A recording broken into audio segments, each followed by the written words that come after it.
Yo, what's up guys? Welcome to the Brutski. Today I got something a little bit different. I got some new wheels and tires for the Toyota pickup truck. Right now I'm running on some 16-inch rally wheels that have studded tires on them. Another thing that we're probably gonna do if I can run into time is I got a package today from Amazon. It is my double din stereo, whatever, for the 240. So that's gonna be going in. That's kind of just sitting right there. And then I got a horn button. Got this cool little horn button that lights up. Here is the stereo we got. Just got like a cheap generic one with a, oh, here's a backup camera. Cool. We already have one on the car actually. I mounted it right there.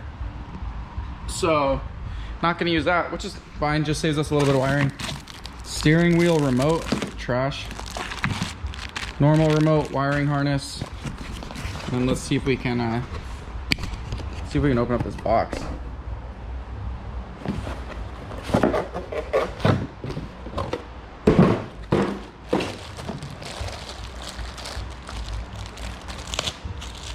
Oh yeah, there it is. You know, these stereos, they're really not that bad. I've ran this exact same one in my tow rig and it's awesome. There's no static, there's nothing like that. The Bluetooth connects immediately, which like on some stereos, I know I've had a few really expensive ones where you turn them on and you have to wait like 30, 40 seconds for your phone to connect, and sometimes you have to do it manually. With this one, as soon as it gets power, it's kind of like the Apple EarPods, like where you like take them out of the little container and put them in your ears and they're right away connecting. That's exactly how these stereos are. And these are like 50 bucks or 40 bucks, something like that. And you know, everyone's gonna hate, everyone's gonna be like, oh, you bought a cheap stereo, why would you go cheap buy something nice? I can't tell the difference from this to a nice stereo. And it's not like this car has a subwoofer or has a bunch of insulation anyways. I mean, the music's not gonna sound the best anyways. This is just there so you can listen to music, to have that option if you're sitting at a drive-thru or you're sitting at your stoplight or something. Okay, so sorry about the lighting. I'm using like an LED stick. What I basically did was I used the original stereo mounting hardware that is provided with a stereo. This right here. And what I kind of did was, let me pop this off. If you look at the back of this, hold on, let me get this out of the way. So if you look at this, basically what I did was on this backside, I drilled a couple holes and I put some aluminum, that's just aluminum like spacers. I didn't have any spacers, so I drilled some holes and put them in. That holds it there. So like if I go and I move this, this is sturdy, like really, really, really sturdy.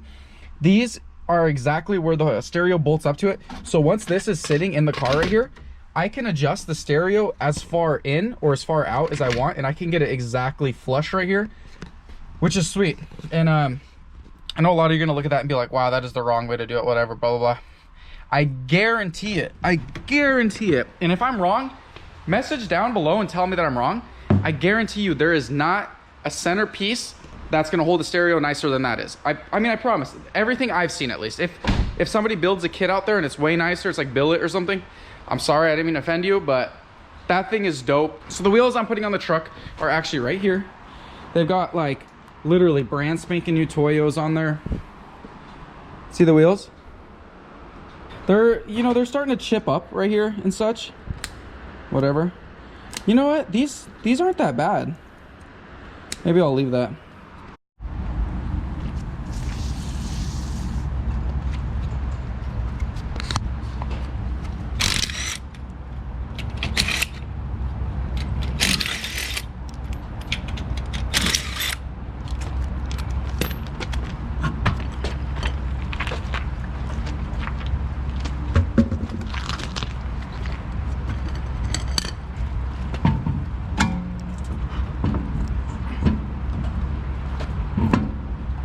Okay, so I got the new wheels on it. It actually looks not bad, surprisingly.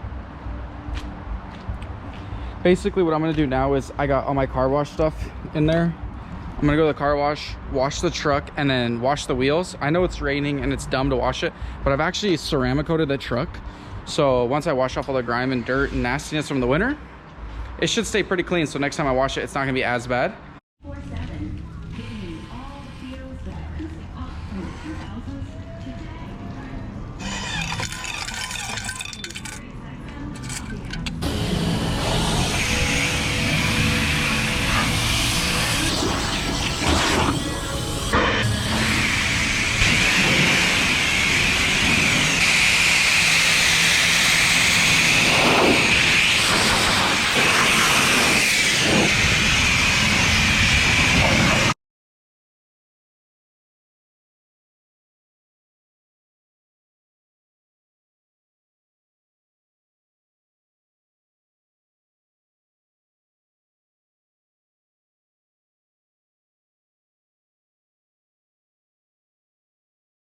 I just finished washing the truck, as you guys can tell.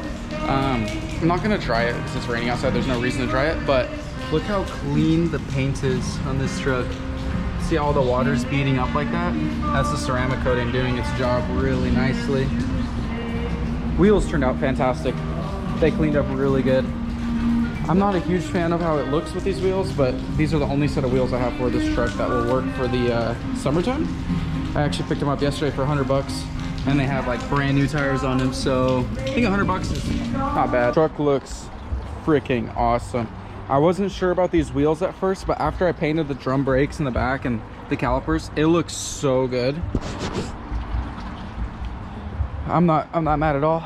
I think if they were black, it would probably look a little better, but I'm happy with it. I'm gonna go wire up the horn button, and I'm gonna wire up the stereo and get up out of here. Set up some just halogen lights to get some lighting in here.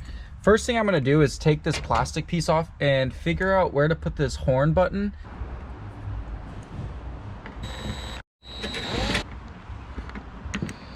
So I just soldered these little connectors on the back. This is all done. Basically what's going on here is this is the original harness, and originally somebody had spliced into it, which sucks. Usually you want to use a jumper harness, but it's okay because at least I have the wires. Here's the new harness for the speakers. I always put heat shrink on every single wire before I solder them, because once you solder it and you forget the heat shrink, there's nothing worse than that. So all those are done. Solder these up, heat shrink all this, and the stereo should be about done. All right, well, I just finished all the wiring. I just wanted to give it a quick test, and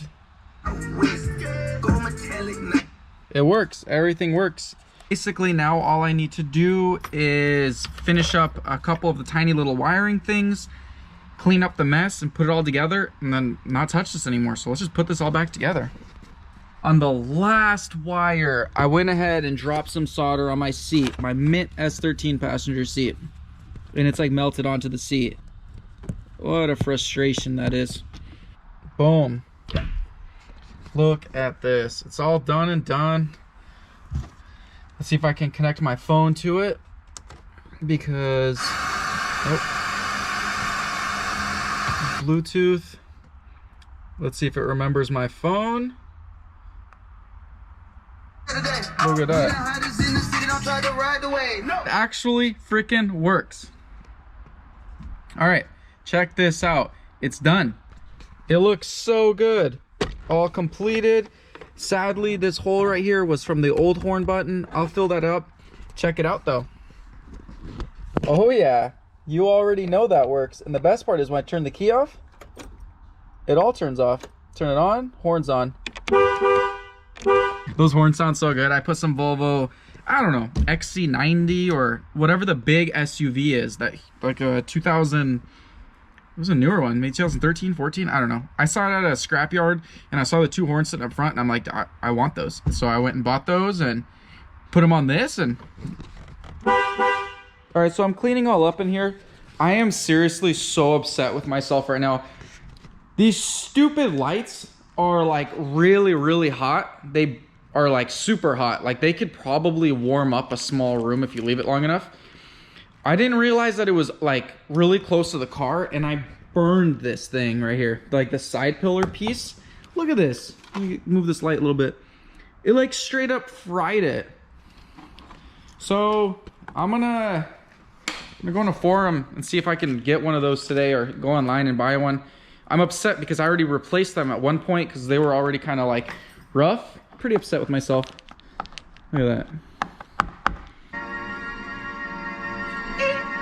Next song. Mute. Dude, come on, man. Is this a 240 or a Rolls Royce? I don't even know anymore. You know what I mean? This thing is sweet. No, I'm kidding. I'm probably gonna take this off, but I just thought that's kind of funny that that comes with it. You get like a normal remote and you get this one. Actually, you know, for daily driving, it might not get in the way. It might just leave that. That's kind of cool. Like total hands-free. Anyways, check out the horn button. Let me shut this off. There's the horn right there. What's nice though is that it's actually to an auxiliary power.